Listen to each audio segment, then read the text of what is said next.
Hola a todos y bienvenidos a un nuevo video del Salvaje Oeste en el que hoy hablaremos de otro pistolero el cual es Pa Garrett. Sin más que añadir, comenzamos. Primeros años. Patrick Floyd Jarvis Garrett nació el 5 de junio de 1850 en el condado de Chambers, Alabama. Fue el segundo de 5 hijos de John Lumpkin Garrett y su esposa Elizabeth Ann Jarvis. Los 4 hermanos de Garrett eran Margaret, Elizabeth, John y Alfred. Garrett era de ascendencia inglesa, sus antepasados emigraron a América desde las regiones inglesas de Hertfordshire, Northamptonshire, Bedfordshire, Lincolnshire y Buckinghamshire. Cuando Pat tenía 3 años, su padre compró la plantación John Greer en Claiborne Parish, Louisiana. Sin embargo, la guerra civil destruyó las finanzas de la familia Garrett. Su madre murió el 25 de marzo de 1867, a la edad de 37 años. Luego, al año siguiente, el 5 de febrero de 1868, su padre murió a los 45 años. Los niños se quedaron con una plantación que tenía una deuda de más de $30,000. Los niños fueron acogidos por familiares. Garrett, de 18 años, se dirigió al oeste desde Luisiana el 25 de enero de 1869. 1.94.28 La vida de Garrett en Occidente. Editar Cazador de búfalos. Editar. El paradero de Garrett durante los próximos 7 años es oscuro. En 1876 estaba en Texas cazando búfalos. Durante este periodo, Garrett mató a su primer hombre, otro cazador de búfalos llamado Joe Briscoe. Garrett se rindió a las autoridades en Fort Griffin, Texas, pero se negaron a procesarlo. 1.29.31 Cuando disminuyó la caza de búfalos, Garrett dejó Texas y se dirigió al territorio de Nuevo México. 4.267N, 293N Cuando Garrett llegó a Fort Sumner, Nuevo México, encontró trabajo como vaquero para Pedro Menard P.T. Maxwell. Vida familiar. La primera esposa de Garrett fue Juanita Gutiérrez, quien murió al dar a luz. 1.20.37 El 14 de enero de 1880, Garrett se casó con la hermana de Juanita, Apolinaria Gutiérrez, de 17 años.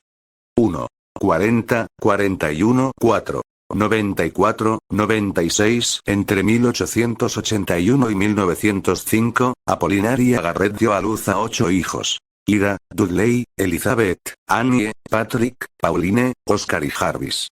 Persecución de Billy the Kid. Editar a Billy the Kid, nacido como Henry McCarthy y también conocido como William H. Bonney, era buscado por asesinato a raíz de la guerra del condado de Lincoln. El 2 de noviembre de 1880, Garrett fue elegido sheriff del condado de Lincoln, Nuevo México, después de haber derrotado al titular, el sheriff George Kimball, por una votación de 320 a 179. Aunque el mandato de Garrett no comenzaría hasta el 1 de enero de 1881, el sheriff Kimball lo nombró ayudante del sheriff por el resto del mandato de Kimball. Garrett también obtuvo una comisión adjunta del alguacil de los Estados Unidos, lo que le permitió perseguir a Kid a través de las fronteras del condado. Garrett y su pandilla irrumpieron en el rancho de Drake en Bosque Grande el 30 de noviembre de 1880. Esperaban encontrar al niño allí, pero solo lograron capturar a John Joshua Webb, quien había sido acusado de asesinato, junto con un ladrón de caballos acusado llamado George Davis. Garrett entregó a Webb y Davis al alguacil del condado de San Miguel unos días después, y se trasladó al asentamiento de Puerto de Luna. Allí, un duro local llamado Mariano Leiva se peleó con Garrett y recibió un disparo en el hombro. Book Overweight Title and Drawing of Pistol Over Old Newspaper Portada del libro de Garrett. El 19 de diciembre de 1880, Billy the Kid, Charlie Goudre, Tom Pickett, Billy Wilson y Tom Folliard entraron en Fort Sumner. Al acecho estaban el diputado Garrett y su pandilla. Confundiendo a Folliard con Kid, los hombres de Garrett abrieron fuego y mataron a Folliard. Billy y los demás escaparon ilesos. 3 días después, la pandilla de Garrett arrinconó a Billy y sus compañeros en un lugar llamado Stinking Springs. Mataron a un hombre y capturaron a los demás. 9. El 15 de abril de 1881, Billy the Kid fue condenado a la horca por el juez Warren Bristol, pero escapó 13 días después, matando a 2 diputados. 10. El 14 de julio de 1881, Garrett visitó Fort Sumner para interrogar a un amigo de Kid sobre su paradero y se enteró de que se estaba quedando con un amigo en común, Pedro Menard P.T. Maxwell. Alrededor de la medianoche, Garrett fue a la casa de Maxwell. Kid estaba dormido en otra parte de la casa, pero se despertó en medio de la noche y entró en la habitación de Maxwell, donde Garrett estaba parado en las sombras. Kid no reconoció al hombre parado en la oscuridad. Le preguntó, repetidamente, ¿quién es? ¿Quién es? Y Garrett respondió disparándole 2 veces. 11. El primer disparo le dio al Kid en el pecho justo por encima del corazón, mientras que el segundo falló. El relato de Garrett no deja claro si Billy murió instantáneamente o si tardó un tiempo en morir. Su relato de Billy the Kid. Editar fue coautor de The Authentic Life of Billy the Kid con Ash Hudson, 13 y durante décadas su libro se consideró autorizado. 14. Después de la muerte de Billy the Kid, los escritores rápidamente se pusieron a trabajar en la producción de libros y artículos que convirtieron a Billy the Kid en un héroe popular, mientras que Garrett parecía un asesino. Aunque lleno de muchos errores de hecho, The Authentic Life sirvió posteriormente como fuente principal para la mayoría de los libros escritos sobre Kid hasta la década de 1960. 15, 16, 17 Un fracaso cuando se lanzó originalmente, una copia original del libro de P. Garrett Ash Hudson se convirtió en un bien escaso. En 1969, Ramon F. Adams describió la edición original de 1882 del libro de Garrett Hudson como extremadamente rara. 18. Las ediciones del siglo XX de Authentic Life of Billy the Kid de Garrett, con alteraciones del título original, aparecieron en 1927, 19, 1946, 20 y 1964. 21. Retrato de P. Garrett de la historia de los forajidos. 22. Ranger de Texas. Garrett no buscó la reelección como alguacil del condado de Lincoln en 1882. Se mudó a Texas, donde se postuló para el cargo de senador estatal y se le negó ese puesto. Garrett se convirtió en capitán de los Rangers de Texas durante menos de un mes y luego regresó a Roswell, Nuevo México. 23 años después inversiones en riego y mudanza a Texas. Editar Garrett descubrió un gran depósito de agua artesiana en la región de Roswell y se asoció con 2 hombres para organizar la Pecos Valley Irrigation and Investment Company el 18 de julio de 1885. 24. Garrett mantuvo vivos sus planes de riego durante varios años, y el 15 de enero de 1887, compró una tercera parte de la participación en la Texas Irrigation Ditch Company, pero los socios se deshicieron de él. El 15 de agosto de 1887, formó una sociedad con William L. Olloman en la Olloman and Garrett Ditch Company.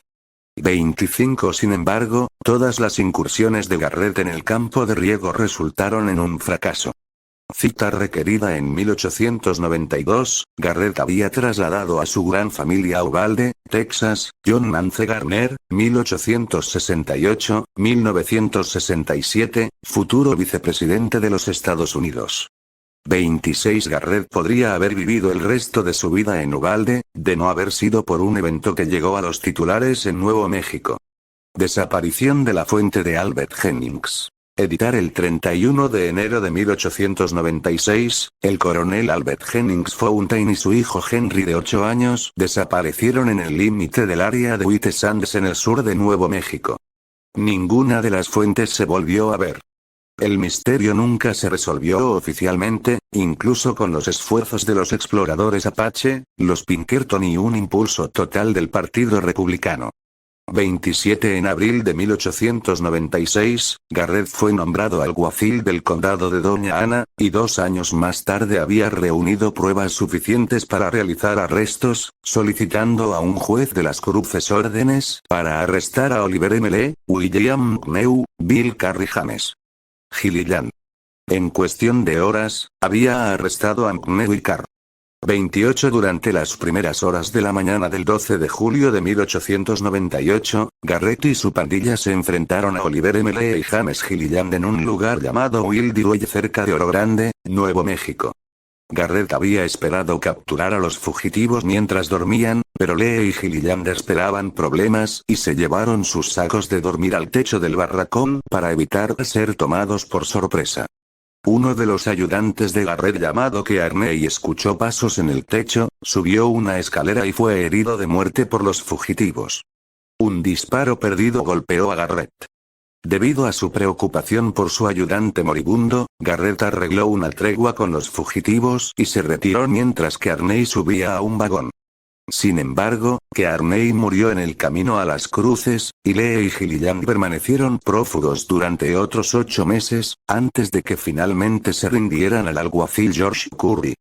29 fueron declarados no culpables en los asesinatos de Fontaine, y las acusaciones por matar al diputado también fueron desestimadas. 30 Muerte final. Editar Garrett mató a su último delincuente en 1899, un fugitivo llamado Norman Neumann, que era buscado por asesinato en el condado de Greer, Oklahoma. Neumann se escondía en el rancho San Agustín en Nuevo México. El alguacil George Blalock del condado de Greer fue a Nuevo México y le pidió ayuda de Garrett. Los agentes de la ley José Spalin, uno de los ayudantes de Garrett, cabalgaron hasta el rancho, y el 7 de octubre de 1899, Neumann murió en un tiroteo. 31 Nombramiento presidencial en El Paso. Editar el 16 de diciembre de 1901, el presidente Theodore Roosevelt nombró a Garrett para el cargo de recaudador de aduanas en El Paso. 32 También se convirtió en uno de los 3 pistoleros de la Casa Blanca del presidente Roosevelt. Bud Masterson y Ben Daniels son los otros.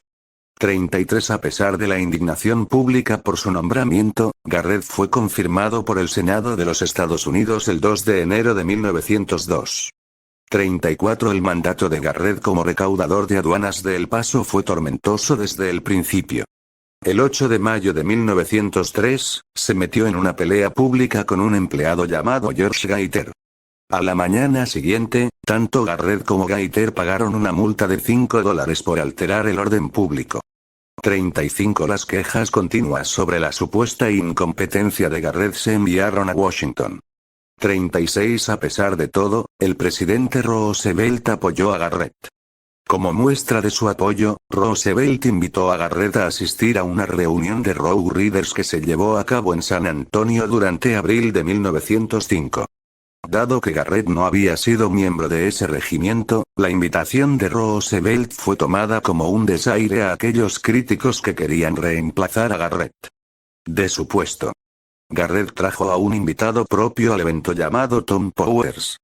Garrett presentó a Powers al presidente como un destacado ganadero de Texas. Garrett y Powers posaron para 2 fotografías con Roosevelt, primero parados con él en grupo y luego sentados con Roosevelt en la cena. 37 Los enemigos de Garrett obtuvieron copias de las fotos y las enviaron a Roosevelt, informándole al presidente que en lugar de ser el ganadero que Garrett afirmaba, Powers era, de hecho, el dueño de un antro notorio en El Paso llamado Coney Island Salon. Esa fue la gota que colmó el vaso para Roosevelt, quien reemplazó a Garrett con un nuevo recaudador de aduanas el 2 de enero de 1906. 38 Últimos años Problemas financieros. Editar Después de su despido, Garrett regresó con su familia a Nuevo México. Garrett se encontraba en una profunda dificultad financiera. Su rancho estaba fuertemente hipotecado, y cuando no pudo hacer los pagos, el condado subastó todas las posesiones personales de Garrett para satisfacer los juicios en su contra. El total de la subasta fue de $650. 39 El presidente Roosevelt había designado al amigo de Pat, George Curry como gobernador territorial de Nuevo México. Garrett se reunió con Curry, quien le prometió el cargo de superintendente de la prisión territorial de Santa Fe, una vez que asumiera el cargo. Dado que aún faltaban meses para la inauguración de Curry, Garrett abandonó a su familia en Nuevo México y regresó a El Paso, donde encontró empleo en la firma de bienes raíces H.M. Maclen Company. Durante este periodo, Garrett se mudó con una mujer conocida como Sra. Brown, quien fue descrita como una prostituta de El Paso. 40 Cuando el gobernador electo Curry se enteró de su relación con Brown, se retiró el prometido nombramiento de superintendente de la prisión. 41 Último conflicto y muerte. Editor Dudley Poe Garrett, el hijo de Pat, había firmado un contrato de arrendamiento por 5 años para su Bear Canyon Ranch con Jesse Wayne Brazel. 42 Garrett y su hijo se opusieron cuando Brazel comenzó a traer grandes rebaños de cabras, que eran un anatema para los ganaderos como Garrett. Garrett trató de romper el contrato de arrendamiento cuando se enteró de que su vecino, W. Bill Cox, había aportado el dinero para la operación de Brazel. Se enfureció aún más cuando se enteró de que Archie Prentice Prince Rode era el socio de Brazel en el enorme rebaño de cabras. 43 Cuando Brazel se negó, el asunto llegó a los tribunales. En este punto James B. Miller se reunió con Garrett para tratar de resolver el problema. Miller se reunió con Brazel, quien acordó cancelar su contrato de arrendamiento con Garrett, siempre que se pudiera encontrar un comprador para su rebaño de 1200 cabras. Carl Adamson, que estaba relacionado con Miller por matrimonio, acordó comprar las 1200 cabras. Justo cuando el asunto parecía resuelto, Brazel afirmó que había contado mal su rebaño de cabras, afirmando que en realidad había 1800, en lugar de su estimación anterior de 1200. Adamson se negó a comprar tantas cabras, pero acordó reunirse con Garrett y Brazel para ver si podían llegar a algún tipo de acuerdo. Lugar de marcado conmemorativo donde Garrett fue asesinado. Garrett y Carl Adamson viajaron juntos desde Las Cruces, Nuevo México en la carreta de Adamson. Brazel apareció a caballo por el camino. Garrett fue asesinado a tiros, pero exactamente por quien sigue siendo objeto de controversia.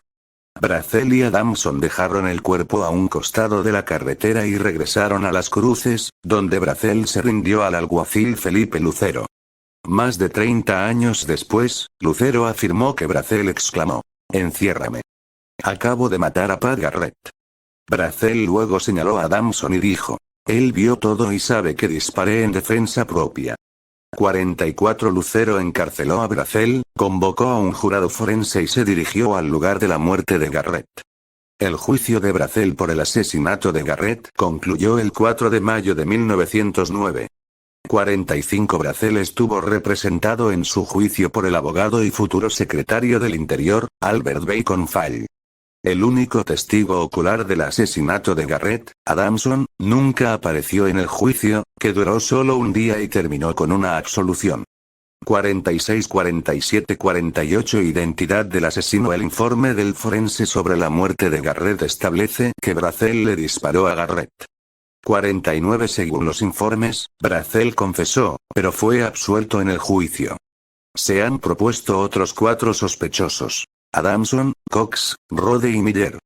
En un libro publicado en 1970, Glenn Shirley dio sus razones para nombrar a Miller como el asesino de Pat Garrett. 50 Leonce Metz en su biografía de Garrett de 1974 relató la afirmación de W. T. Moyers de que sus investigaciones lo llevaron a creer que W. Cox mismo tendió una emboscada y mató a Garrett. 51 Pero también escribió que la familia Garrett cree que Carl Adamson apretó el gatillo.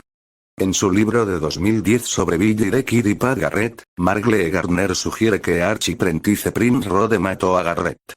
Lugar de muerte. El sitio de la muerte de Garrett ahora se conmemora con un marcador histórico al sur de la Ruta 70 de los Estados Unidos, entre Las Cruces, Nuevo México y El Paso de San Agustín. 54-55 El marcador histórico se encuentra a unas 1,2 millas de donde Garrett fue asesinado. En 1940, su hijo, Jarvis Garrett, marcó el lugar con un monumento de hormigón colocado alrededor de una piedra con una cruz tallada en ella. Se cree que la cruz es obra de la madre de Garrett. Rayado en el cemento está P. Garrett y la fecha de su asesinato.